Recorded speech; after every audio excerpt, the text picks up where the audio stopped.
Hello everyone, welcome to this video. So right now I'm in between apartments. We have officially got our new apartment and are currently painting it. Lewis is over there painting today. I helped out a little bit, but most of the work is being done by Lewis because he's a professional house painter. While we're in the transition phase between moving from this place into there, I thought today I'd make a video sharing some of the projects I've been working on, some of my half-finished pieces. That's always fun to see, and I definitely have a good deal of half-finished work. I'll just get right into it. One of the pieces I've been beading pretty much every morning for the past month or two has been this piece. It's inspired by a quilt block or quilt block styles. So it's fully beaded and I just have the lower triangle and upper triangle to do, which I'm doing in this style of purple and brown grid beading, and then I am going to make a small border. I'm not sure what color, possibly this shade of like olive green. That's the stripe of that block. I think it's kind of a variation of square in a square or diamond in a square and a sawtooth star. So this has been really fun and I want to do a lot of quilt block inspired stuff.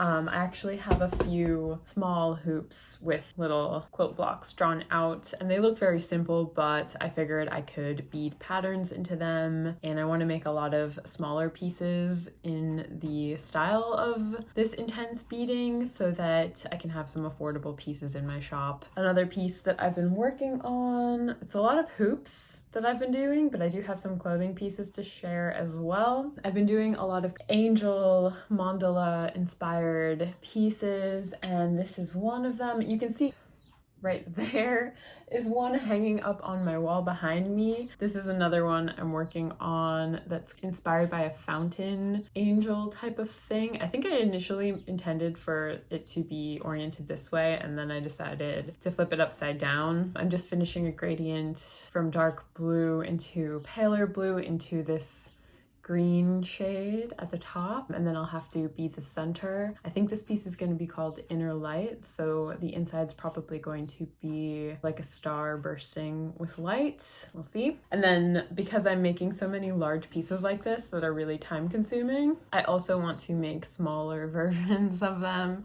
So I started these little hoops and I'm going to keep making small versions of my larger pieces to explore the themes fully. I also have this one that I've been working on a little bit. It's like a white fading into a peachy, fading into an orange for the inner rays, and then the outer rays, I'm not sure what color I'm going to do yet. But, oh, I also have this piece drawn out, which is like quilt block inspired. I can kind of get an idea of how that looks. What else do I have? I think I have to grab some things from my front room.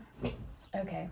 So this is a jacket that I embroidered. Lewis gave me this jacket. It had staining on the back of it, so I covered it with these chain stitch flowers. This is like hand chain stitched. I don't have a chain stitch machine, even though that'd be really cool. I wouldn't say no to trying to machine chain stitch. So I put flowers all on the back of the jacket.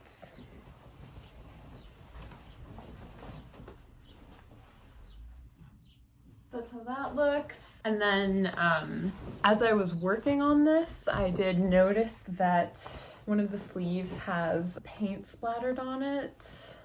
So I need to cover that with embroidery too. That's kind of a lesson to me to check a garment fully before I start embroidering, because it will affect my layout and plan. Like I had kind of intended to only embroider the back of this jacket, and then noticing that I had to do the sleeves kind of throws it off balance. And I think what I want to do, because embroidering the back of it was actually pretty difficult. This fabric seems really soft, but then it turned out being a challenging fabric to work with, so I think I'm going to embroider patches in linen and then sew them onto the sleeves to complete the jacket. That's kind of off to the side once I figure out some inspiration for patches. I was thinking maybe like birds, like a bird on each sleeve, and that might be a good shape to cover the paint splatters. What else have I got? Well, I can show you a garment. This is a linen vest that I've had for a while. I don't have any drawings on it yet. It needs a good ironing, but this is a piece that I'm going to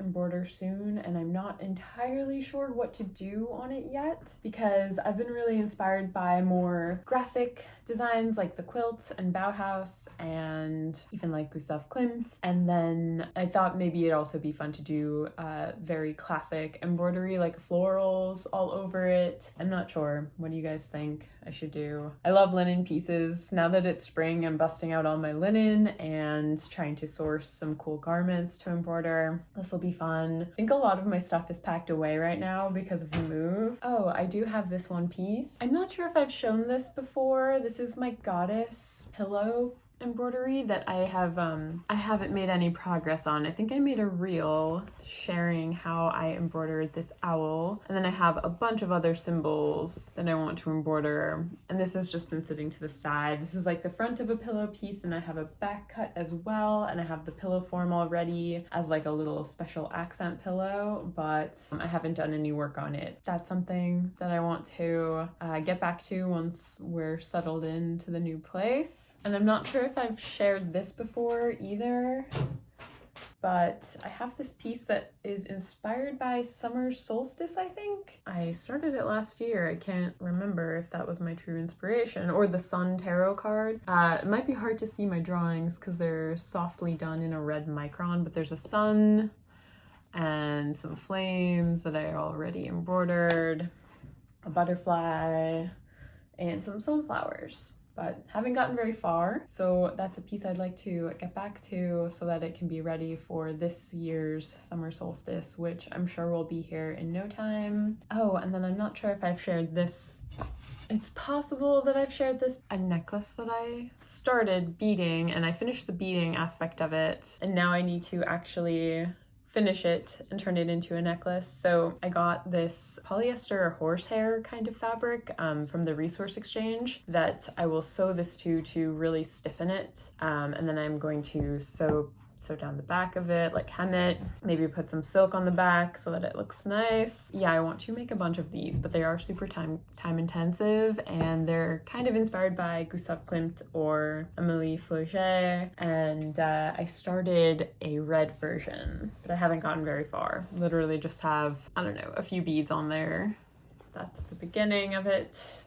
Yeah, I guess that's kind of it. I thought I had more projects that I'm working on, but I'm really consumed with the quilt inspiration as well as my flower wheels and angel-y mandala pieces. I want to bead these today, these smaller ones, and I was having a hard time figuring out the color story, so I picked a couple tarot cards to help me out, and I got Nine of Swords reversed, which is kind of a not fun card to get, but I accept the messages, and then the Hierophant as kind of a teacher card, which is a great combination. So I think I'm going to do a lot of black and bluish silver and some pinkish browns, yellow, and then maybe reds and gray and yellow and cream. We'll see what beads I have. So that's pretty much it. Hopefully I'll be able to get settled in and start filming more tutorials in the new place. That'll be fun. I definitely have a lot of projects I want to make for the new apartment, like curtains and pillows. I want to refinish one of my mirrors that I've painted a while ago and sand it down and give it a makeover. But I think that'd be really fun for YouTube. Besides that, I hope everyone out there is doing well and having a nice spring. I guess I'm going to get to work. I have to run some errands, do some donations, I guess edit this video too. So thanks so much for watching, and I'll see you in the next one. Goodbye.